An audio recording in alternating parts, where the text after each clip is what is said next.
안녕하세요. 사학 8개 성경 공부하는 두 번째 날이 되겠습니다. 오늘 공부할 내용을 먼저 확인해 볼까요?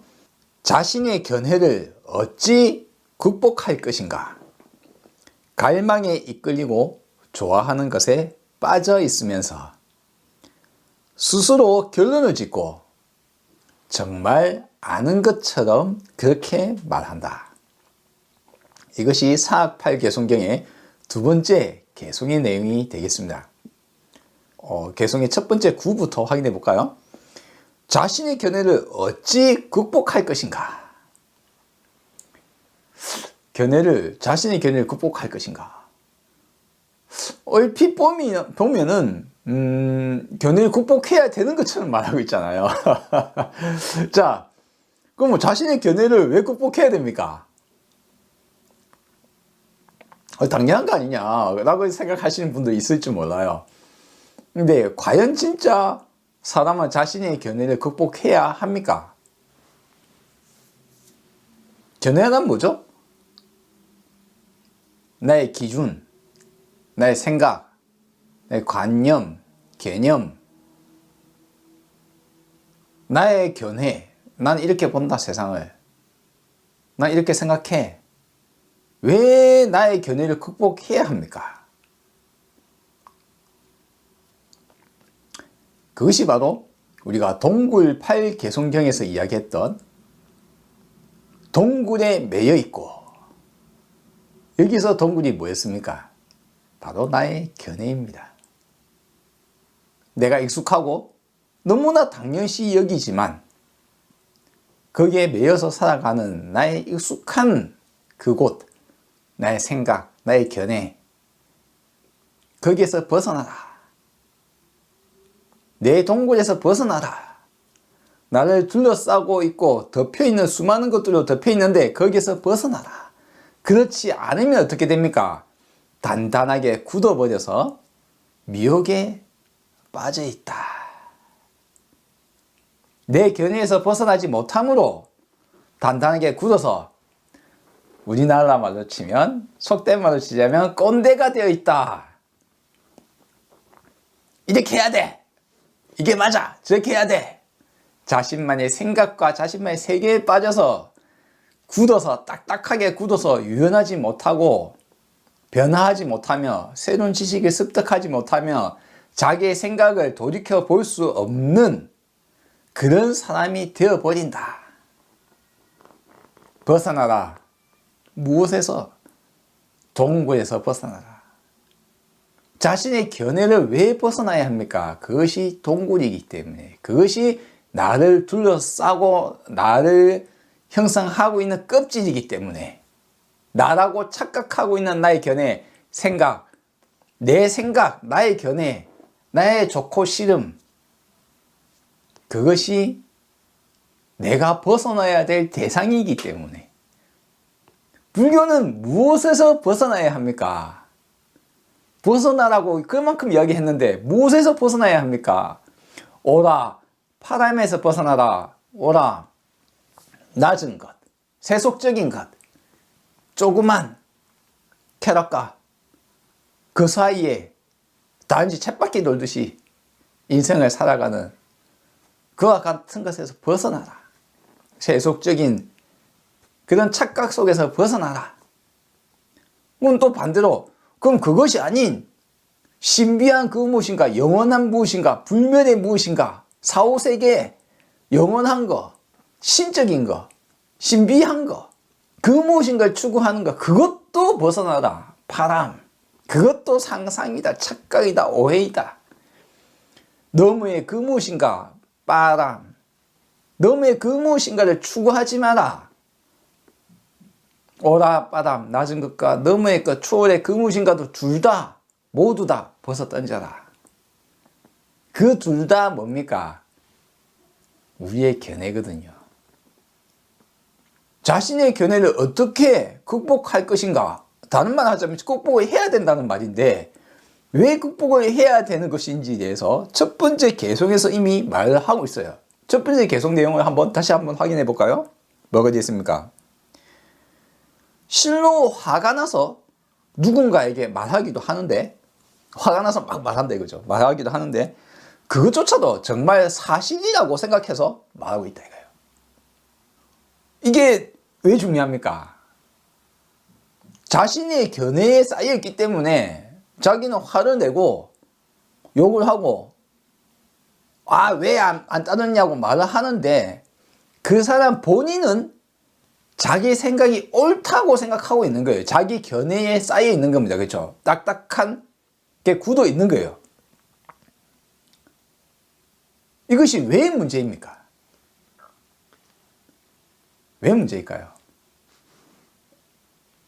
조금 넓혀서 내 개인이 아닌 조금만 좀 확장을 해서 한번 세계 역사를 한번 돌이켜 봅시다. 세계 역사. 과거에 고대 부처님이 아마도 있었다면 있었는지 아닌지 시주님인지조차도 확신을 할 수 없지만 고타마 시다타라는 만약 인물이 실존했었다면 그 당시의 세상 고대 인도의 지금부터 2600여 년 전쯤에 살았던 그때 당시의 고대 인도에는 신분제 사회거든요. 그 사회가. 그쵸?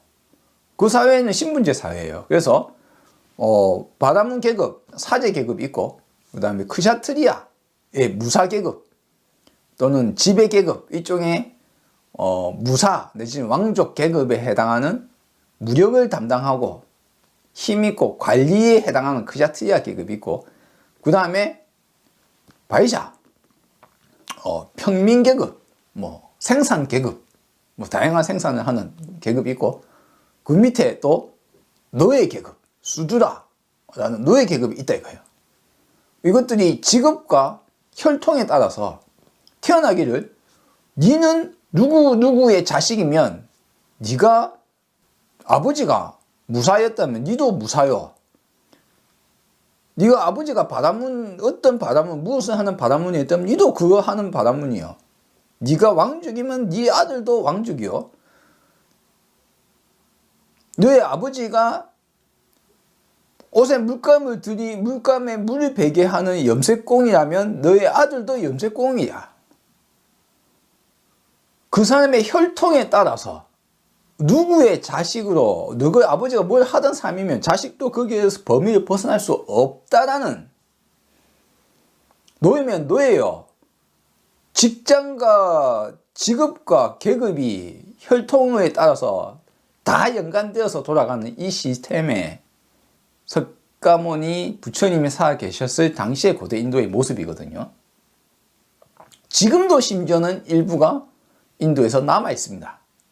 그것이 법적으로 이거 좀 문제 있는데 라고 함에도 불구하고 여전히 사회 일반에 많이 이 카스트 제도, 이 계급 제도가 시스템 속에 녹아 있습니다. 혈통과 직업이 연결되어서. 근데 고대 인도 당시에 부처님 자신은 석가족의 왕으로 태어났죠. 왕의 아들인 왕자로 태어났지만 출가를 했지 않습니까? 그 자신은 그래서 출가를 해가지고 일종의 사제 계급인 마냥 수행을 했지만 그러면 그때 당시에 사람들이 생각하기에 수두라 너는 노예야. 근데 어느 날 노예가 부처님이 깨닫고 나서 부처님의 수행 단체에 노예가 와서 부처님 저도 출가해도 됩니까? 내가 사무이 돼도 되냐 이거죠. 부처님이 안 되라고 하면 어떤 겁니까? 사람에게는 계급이란 것이 있어. 혈통에 따라 직업과 비천하고 고귀한 것이 정해져 있다고 생각을 한다면 부처님께서 그에게 수두라 계급인 그 사람에게 그런 일을 허락하지 않겠죠. 근데 부처님은 그 계급이 그 견해가 인간이 만들어내고 인간이 상상해낸 인간의 편의에 의해서 만들어진 생각이며 견해일 뿐이라는 것을 아셨기 때문에 해탈을 하신 거거든요. 해탈을 한다는 것은 견해에 대한 집착에서 벗어나는 거란 말이에요. 드디어. 그러니 사회 일반의 대부분의 사람들이 갖고 있는 너는 노예야, 너는 귀족이야, 너는 뭘 해야 돼 라는 직업과 혈통에도 불구하고 부처님은 그리고 어딨어? 들어와. 들어와. 여자도 수행해도 됩니까? 그래. 들어와. 들어와. 그래서 비구니가 생기죠. 예, 비구일 뿐만 아니라 비구니도 생기는 거예요. 남자 수행성이 비구, 거지. 예, 얻어먹는 사람을 비쿠라고 하거든요. 얻어먹는 여자 비구, 얻어먹는 사람, 비쿠니도 들어와. 원래는 사제 사문계급에 여자는 거의 없었는데, 가만 보니까 그것도 견해네. 견해는, 모든 견해는 뭡니까? 인간이 상상하고 만들어낸 견해는 견해일 뿐인 거예요, 그냥. 견해일 뿐인 거예요. 그건 절대적인 것이 아니거든요. 들어와. 그런데 불교를 제외한 대부분의 종교,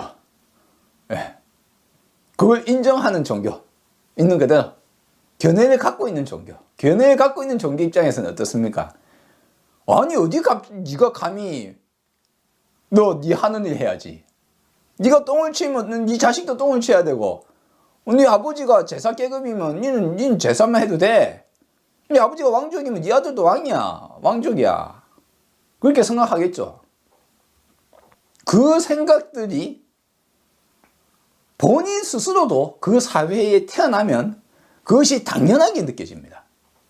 아주 당연하게 느껴집니다. 그런데 과연 그 계급 제도는 또 얼마나 오래된 것일까요? 실제로 과연 진짜 오래된 것일까요? 몇십만 년 동안 이어져 왔던 것일까요? 아니면 겨우 길어야 1000년, 짧으면 몇백 년도 안 된 것일까요? 그 계급 제도 속에는 아리아인의 침입과 드라비다인의 인종 간의 차이에 의해서 그 지방에 있던 사람과 새로운 문물과 힘과 권력과 무력을 갖고 쳐들어온 사람들의 관계성 속에서 지배계층과 피지배계층을 나누고 노예로 부리는 프로파간다 이론을 사회 시스템에 넣어둔 거예요, 그냥. 그것은 절대 진리가 아니죠. 근데 사람은 거기에 익숙해지면 그게 당연한 줄 알아요. 고대 인도에서도 그랬어요. 그쵸? 그럼 고대 인도에 부처님은 해탈, 견해에 대한 집착에서 벗어났으니까, 견해에 대한 집착에서 벗어났으니까 이제 그런 게 어딨어? 그런 게 어딨어? 신? 그런 게 어딨어? 그런 게 어딨어? 윤회? 그런 게 어딨어? 혈통? 그런 게 어딨어? 없다. 그런 거 없어. 모든 견해에 대한 집착에서 벗어났다. 이게 얼마나 대단한 일인지 잘 감이 안 오실 수 있어요. 예. 인본주의의 시작이 됩니다. 그제서야. 과거의 모든 사유, 생각, 견해, 모든 견해에 대해서 다시 비판적 인식, 비판적 시각, 인간에 의해서 인간이 상상하고 인간이 짐작하고 인간이 만들어낸 그 모든 것에 대해서 물음표. 진짜? 정말? 그런 게 있어? 그래? 진짜? 윤회가 있어? 지옥이 있어? 천국이 있어? 신이 있어? 정말? 정말? 진짜? 영혼이 있어? 내가 있어? 계급이 있어? 혈통이 있어? 진짜? 그런 거 없구나. 그런 거 없구나. 이것이야기 할 만한 게 있구나. 세상의 모든 건 변화해 나가는구나. 연관성 속에 존재하는 거구나. 바뀌어 나가는구나. 견해에 대한 집착에서 벗어나는, 내 모든 견해에 대한 집착에서 벗어나는, 이래야 된다. 저래야 된다. 이것이 맞다. 옳다. 그러다. 선하다. 악하다. 정의롭다. 정의롭지 못하다. 맞다. 아니다. 옳다. 그러다. 그런 거 없어. 이제 과학혁명이 벌어지기 얼마 전 서구의 유럽 사회에서는 르네상스가 이제 일어나기 시작하는 시기, 그 시기에 누군가는 이렇게 이야기합니다. 얀 후스라는 사람이에요. 실제 종교혁명이라고 보통 종교개혁이라고 이야기하는 서양의 가톨릭과 기독교 사회 입장에서의 종교개혁인 그들의 종교개혁의 입장, 그 입장인 마틴 루터가 나오기 전 거의 뭐 한 100여 년 전 얀 후스라는 사람이 있었습니다. 종교 개혁가예요. 근데 이제 이렇게 이야기합니다. 아니, 면죄부 파는 거 그거 돈벌이 아니야? 부정한 일 아니야? 성서에 그런 말 적혀 있어? 돈 받고 어떻게 하면은 죄를 면제해 준다니 그런 게 어딨냐? 아니, 성경에는 뭐 이런 말이 없는데 뭘 또 뭐 교황이니 뭐 교황이 뭐야? 그런 거 없는데? 그 사람은 이렇게 이야기합니다. 아니, 성직자라고 하는 사람들, 사제 계급이라고 하는 사람들이 나쁜 짓을 저지르면 그 사람을 비판해야 돼. 아니, 그 비판하는 것을 나쁘다고 하면 어떡해? 비판해야 되고, 비판할 수 있어야 되고, 비판해야 된다. 사제 계급은 깨끗해야 돼. 만약 사제 계급이 예수의 말을 따르지 않는 사제 계급이 있다면 그 사제 계급은 오히려 적이야. 사제로 있으면 안 돼. 쫓아내야 돼. 교황이나 사제 계급들의 저지르는 수없는 부정, 부패, 폐악질에 대한 비판, 날선 비판과 이제 바이블, 성경으로 돌아가자. 어떤 권위나 이런 것은 모두 다 성경에서 나와야 돼. 라는 입장이 얀 후스라는 사람이 말했었다 이거예요. 물론 얀 후스도 그 전 사람의 이제 또 영향을 받은 것이긴 합니다만, 그래서 결국 얀 후스라는 사람은 사형을 당합니다. 화형. 머리에 이마땅 종이 왕관을 씌워놓고 종이 왕관 위에다가 그림을 그립니다. 뭐라고요? 악마가 사람의 영혼을 막 갈기갈기 찢어버리는 그림을 왕관에 그려놓고 그걸 머리에 씌운 다음에 그 사람을 데리고 가서 화형을 시켜버립니다. 듣기 싫다 이거죠. 교황이 있고 권위가 있고 사제 계급이 있고 성직자가 있고 권한이 있는데 그런 게 어디 있냐고. 너희도 잘못하면 너희도 죄를 받아야 된다고. 오히려 너희는 그리스도의 적이야. 그리스도의 말을 따르지 않는 그리스도의 적이야 라고 말을 하니까 듣기 싫잖아요. 화형시켜버립니다. 세상에 우리가 견해, 어느 날 계급이 생기고, 아리아인들이 쳐들어오고, 어느 날 고대인도에 이렇게 드라비다인을 이제 수두라 계급이나 낮은 계급으로 착취, 약탈하는 시스템을 만들고 나서 조금 시간이 지나면 그게 마치 당연한 것처럼, 당연한 권리인 것처럼 그런 게 세상에 없는데 당연한 것처럼 느끼고, 교황이란 게 없고 사제 계급이란 것이 없는데 어느 날 생기고 나면 그것이 마치 진짜 있는 것처럼 느끼지거든요. 우리나라로 돌아볼까요? 우리나라에 조기종단의 뭐 종정이나 총무원장 뭐 잘못한 거 있으면 잘못한 거 돼서 비판할 수 있어야 되잖아요. 그렇죠? 그거 왜 비판을 못해요? 근데 감히 어떻게 적의 정단을 정정을 비판하냐고. 그럼 적의 정단은 그런 성스러운 그것이 불교에 어디에 있냐 이거예요. 잘못을 하거나 잘못하지 않았거나 간에 얼마든지 비판할 수 있어야 되거든요. 그런데 마치 조계 종단의 종정이 신비하고 신성한 무엇인가인 것이 되어 있는 거예요. 그런 게 어딨냐고요 도대체. 내 거라고 칼로 찌르고 뺏고 싸우는 것도 어느 날 내 거잖아요. 어느 날. 어느 날 여기서 여기 땅은 내 거야. 그 땅은 우리 땅인데.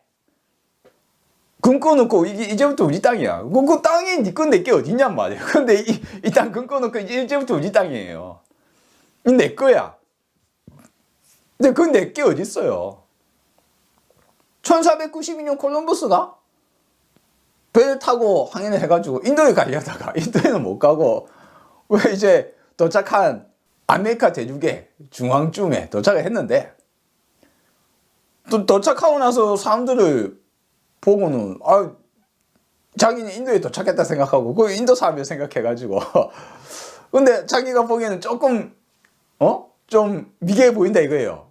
그러니까 그때부터 노예도 잡아 다 끌고 와가지고 노예도 자기네 찾던 황금은 보이지 않고 향신료도 못 찾고 근데 이 사람은 아무리 봐도 인도인 같아 이거예요. 다 끌고 가가지고 노예로 끌려간 거예요. 그때부터 이때부터 이 땅이 내 땅이야.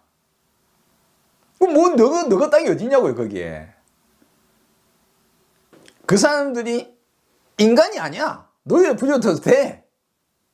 라는 판단과 뒤에 한참 후에 언젠가 그 사람들도 사람이야 라는 생각이 바뀔 때까지 시간이 많이 흘리겠죠.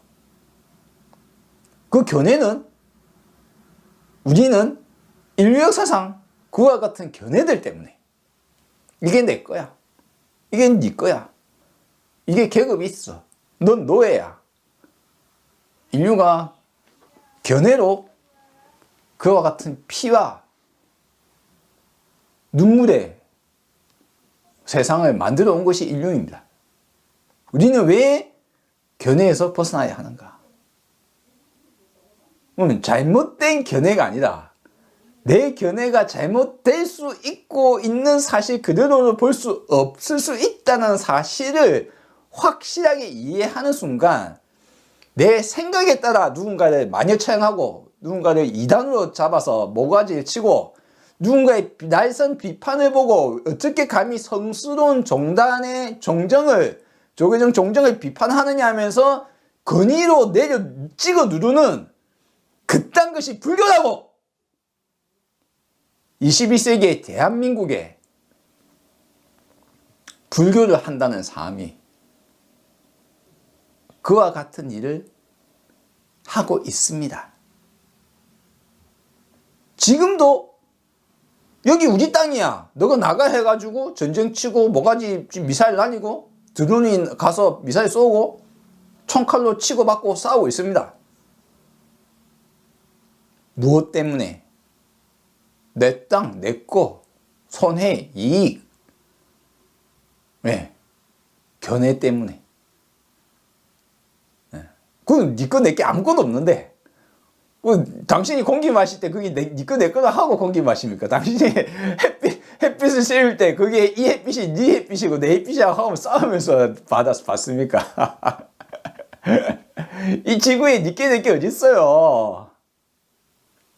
근데 그런 견해를 갖고 인간은 살아왔고 그런 견해 때문에 수없는 갈등과 살인과 폭력과 갈등과 다툼이 있어왔고 지금도 그러합니다. 우리는 왜 견해에서 벗어나야 합니까? 있는 그대로 세상을 보지 못하고 엉뚱한 착각 속에 빠져서 살아갈 수 있기 때문에 내 견해가 잘못될 수 있다는 생각을 하지 않으면 그 견해를 붙잡고 누군가는 유대인을 학살하고 누군가는 유대인이 이제는 다른 이들을 또 학살을 하고 있습니다. 의견 때문에, 견해 때문에 내 땅이라고. 그래서 견해에서 벗어나야 된다. 견해에 물들어 있음으로 인해서 어떤 일이 벌어집니까? 실로 화가 나서 말한다 이거예요. 여기 내 땅이야. 너는 노예야. 넌 내 말대로 해야 돼. 니는 내 아들인데 내 뜻대로 해야지. 너는 며느리인데 내 말대로 해야지. 니는 국민인데 내 말대로 해야지. 니는 뭔데 내 뜻대로 해야 될 거 아니야. 당신의 견해대로 안 된다고 화를 내고 싸우고 목을 치고 목숨을 빼앗고 하고 있는 거예요. 세상을. 그러니 우리는 자신의 견해에서 벗어나야 된다. 자신이 잘못되어 있는 것조차도 모르는 겁니다. 무엇이 문제인지도 모르고 화를 내고 내가 옳다고 생각하고 살아갑니다. 사람은. 문의는 어떻다고요? 문의는 말과 생성됨, 일어남에 이끌리지 않는다. 집착하지 않는다. 거기에 집착해서 다른 사람 목을 치지 않는다. 거기에 집착해서 전쟁을 치지 않는다. 거기에 집착해서 분쟁하지 않는다. 논쟁하지 않는다. 싸우지 않는다.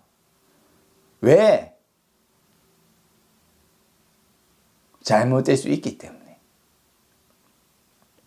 견해에 대한 집착으로 인해서 인류가 과거에도 지금도 겪고 있는 문제입니다. 오해와 착각 속에 살아가고 있죠. 정말 사실이라고 생각해서 화를 내고 말을 하고 있는 거예요. 거기서 벗어나면 어떻게 됩니까? 문의는 어디에도 완고함이 없어지는 것이죠. 집착하지 않는, 완고하지 않고 유연해져야 된다는 거죠. 즉 오늘 배운 개성의 첫 번째 개성의 첫 번째 구호에 자신의 견해를 어찌 극복할 것인가, 이 말 속에는 극복해야 된다는 말이 들어가 있잖아요. 왜 극복해야 되냐니까, 내 견해에 붙잡혀 있으면 완고하고 그 완고함으로 다른 사람에게 화를 내고 전쟁을 치고 화형을 시키고 욕을 하고 폭력을 휘두르며 내 건 줄 알기 때문입니다. 그러면 이제 두 번째 구를 확인해 봅시다. 갈망에 이끌리고 좋아하는 것에 빠져 있으면서, 여기 갈망 뭡니까? 해야 된다거나 하고 싶다거나 하는 나의 바램에 이끌린다, 끌려다니고 있다. 그리고 좋아하는 것에 푹 빠져 있다. 그러면 어떻게 됩니까? 그 사람은 자신의 생각을 돌이켜 볼 수 있는 기회가 거의 오지 않게 됩니다. 자신의 견해에 대한 집착에서 벗어나려면 어떻게 해야 됩니까? 의문을 가져야 하는 겁니다. 힘든 일이에요, 사실. 불교가 가장 힘든 이유는 그 누구도 나의 견해를, 내가 빠져있는, 내가 좋아하는 것, 나의 바램을 내 손에서 떼어낼 수 없어요. 왜? 누가 그걸 좋아합니까? 내가 좋아하니까. 그래서 당신이 이 핸드폰이 좋아. 내가 좋으니까 막 따라가서 붙잡고 있는데 다른 사람이 툭 떼어냈다 칩시다. 그럼 이 사람은 이걸 더 이상 좋아하지 않습니까? 좋아하니까 더 달려가 또 붙잡겠죠. 아무리 떼어내려고 해도 떼어낼 수가 없어요. 왜? 내가 좋아해서 갖고 있으니까. 그래서 불교는 스스로 해야 됩니다. 인연이 닿아서 이러한 사고방식, 내가 알 속에 들어가 있을 수 있구나, 내가 동굴에 매여 있을 수 있구나, 내가 내 견해에 휩싸여 있을 수 있구나, 내가 단단하게 굳어버려서 미혹에 빠져 있을 수 있구나 라는 것을 어떻게 인연으로 인류가 이와 같은 지혜를 어느 날 획득하고서 여기저기에 퍼져 있지만 자신에게 연이 닿지 않으면서 못 들을 수도 있습니다. 그러나 한 번쯤 인연이 닿아서 내가 우물안 개구리일 수 있다는 사실을 인지하고 내 견해에서 벗어나는 것을 한 번쯤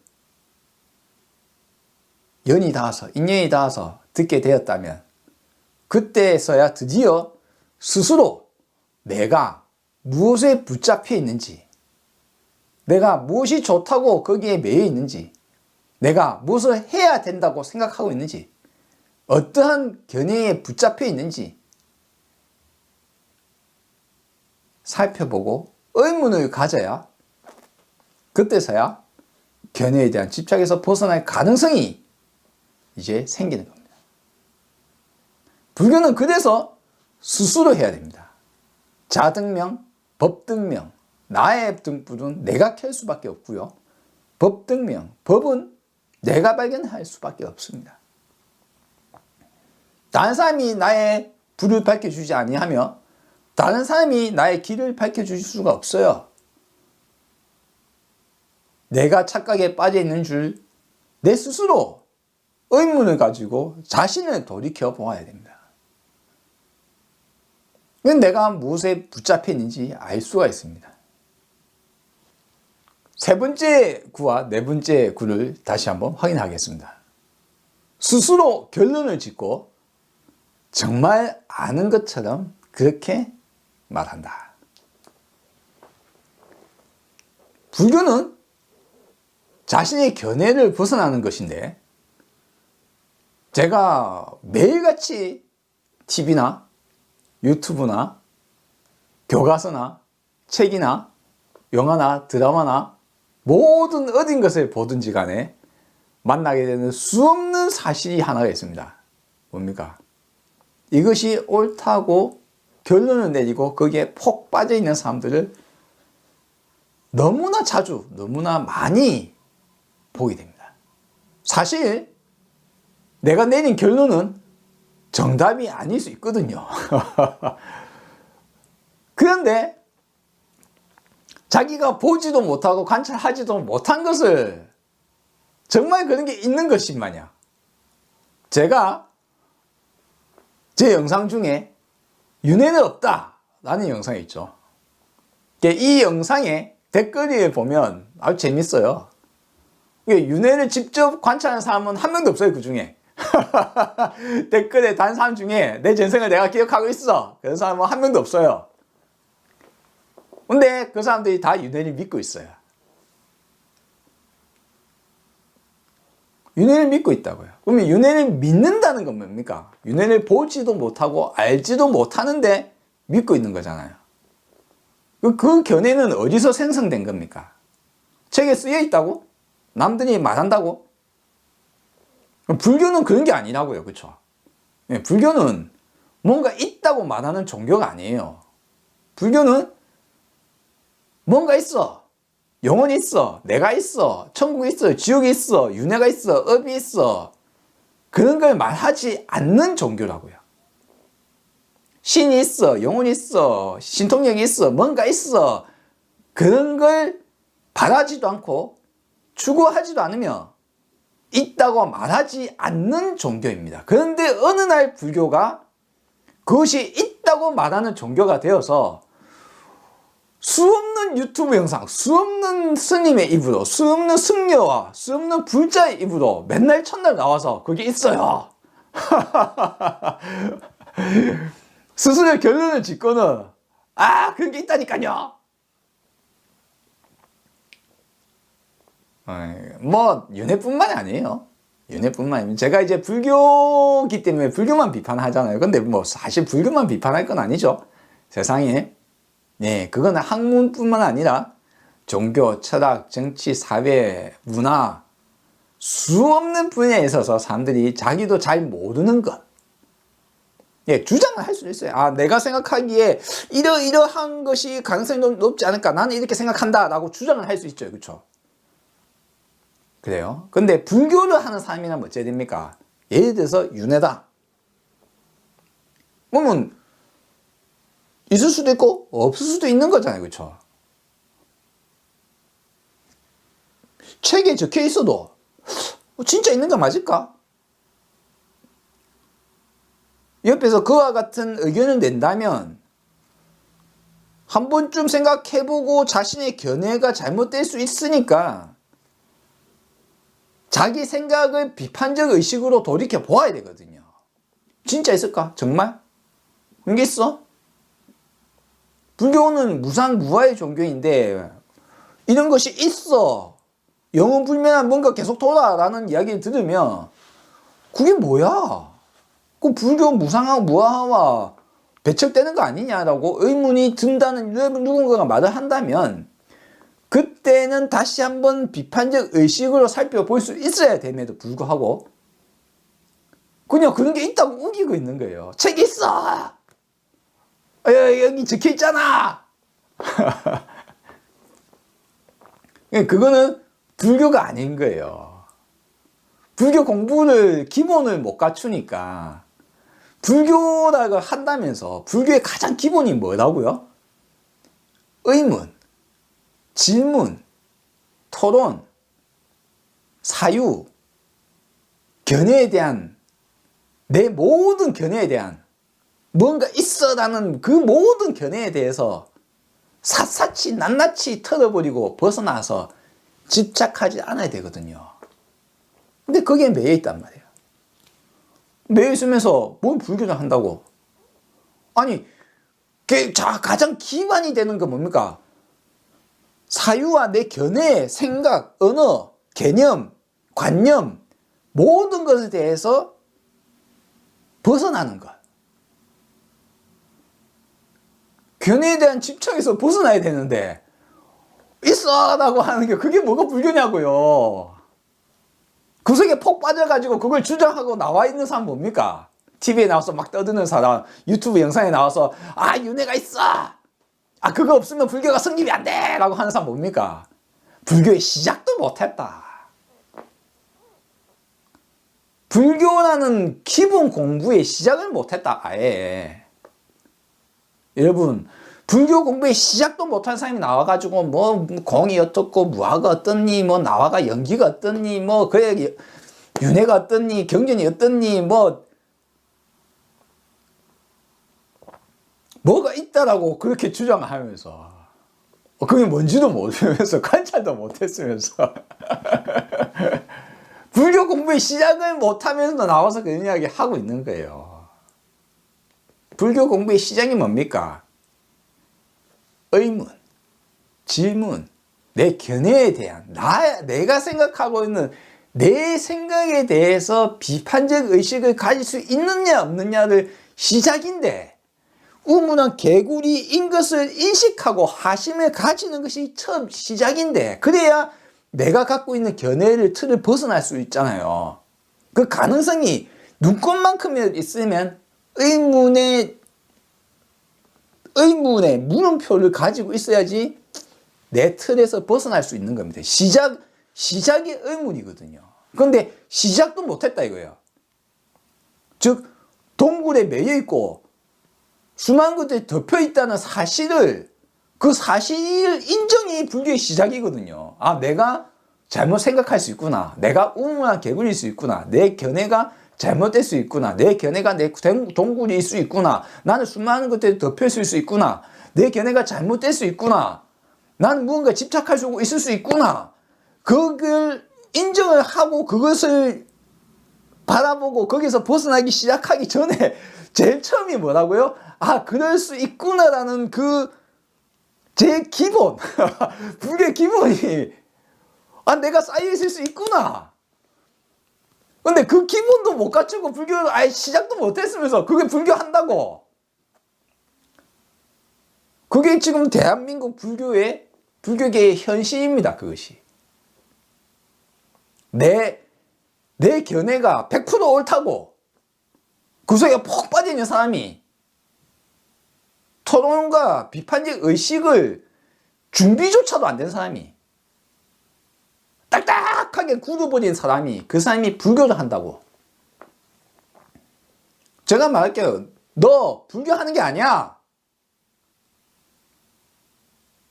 네 머릿속 생각을 한 번도 돌이켜보지 못하는 너 불교하는 게 아니야. 너는 신비주의에 빠져있거나 뭔가 있다라고 생각하는 너 그게 있다고 믿고 있는 너, 불교하는 게 아니야. 너는 불교 이전에 부처님의 말씀을 따르는 게 아니라 다른 사람 말을 따르고 있어. 불교의 시작을 못했어. 우물한 개구리 하심을 갖추지 못하면 불교의 시작도 끝도 자기 맘대로 결론을 내려가지고 이런 게 있어요. 이게 맞아요.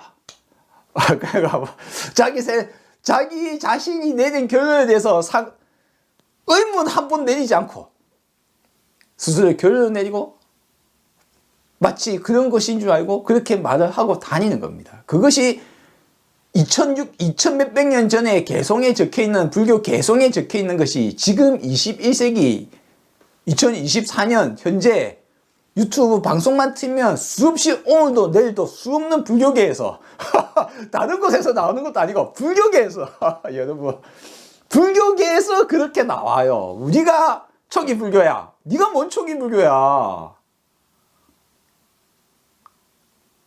윤회가 있다고 믿고 업이 있다고 믿고 뭐가 있다고 믿어요. 뭐가 있어. 뭐가 있기는 뭐가 있단 말이야. 천신이 있고 뭐가 있대요. 뭘 있어 있긴.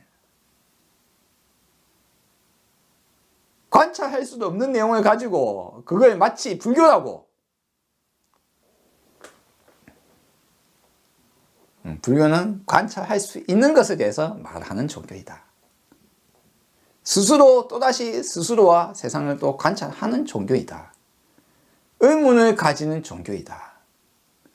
그렇지 않고서는 스스로 내린 결론에 대해서 스스로 알고 있고 스스로 말하고 있는 것에 대해서 의심을 해보지 못하면 결코 자신의 견해에서 벗어날 수가 없다.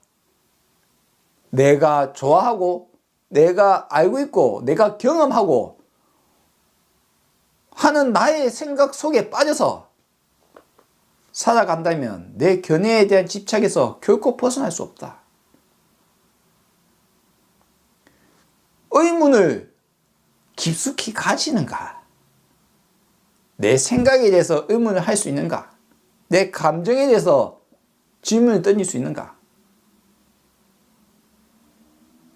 내 행위에 대해서 질문을 던질 수 있는가?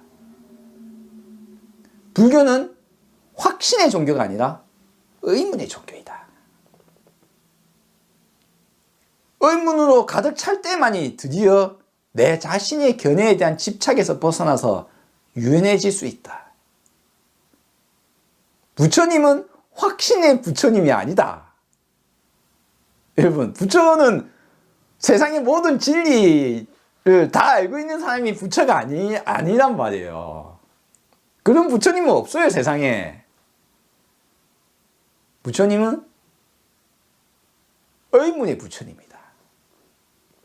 내가 확실하게 안다는 것이 없다는 것을 아는 사람이 부처님이다. 견해에 대한 집착에서 자유로운 것이 부처님이다. 그런 엉뚱한 불에 꺼진 것이 부처님이다. 오늘 내용은 어떻게 견해에 대한 집착에서 벗어날 것인가? 견해에 대한 집착에 빠져 있으면 무슨 일이 벌어지는가? 스스로 결론을 내리고 스스로 그렇게 알고 그렇게 말하는 사람이 어떻게 그 견해에서 벗어날 것인가? 거기에 대해서 오늘 한번 이야기를 해 보았습니다. 자, 여러분 모두 성불하셨으면 좋겠습니다. 다음에 또 뵙도록 하겠습니다.